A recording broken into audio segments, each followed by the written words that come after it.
තාම තෝගේ සේල් එක 70000යි. තෝ තාම ලක්ෂයක්වත් කරලා නැහැ පොන්. උඹලා එකක්වත් සේල් කරන්නේ නැහැ. අලුත් ගම කිරිබත්ගොඩ බිල් වැටෙන්නේ නැද්ද තොපේ? බීගමුව.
හෙලෝ කොහොමද මේ දවස්වල අර SB එකේ වීඩියෝ එකක් වෛරල් වෙනවා ඉස්තෝත් විරාජ් වික්‍රමනායක ළමයට ගහපු එක.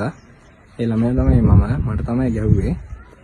මේ මොකද මං එයාගේ ආයතනයේ වැඩ කරන්න කාලය අවුරුදු 4ක් මම එයාත් එක්ක වැඩ කරපු කාලය. අවුරුදු 4 ඇතුළත තමයි ඔය මම එයා එද්දී කැප් එක දාගෙන හිටියේ නෑ කියලා තමයි මට ගැහුවේ. පළවෙනි පාර කුඩෙන් දමලා ගැහුවා. කුඩේ ඇවිල්ලා පපුවේ වැදුනේ. දෙවෙනි පාර තමයි ඔළුවට ගහගෙන ගියේ.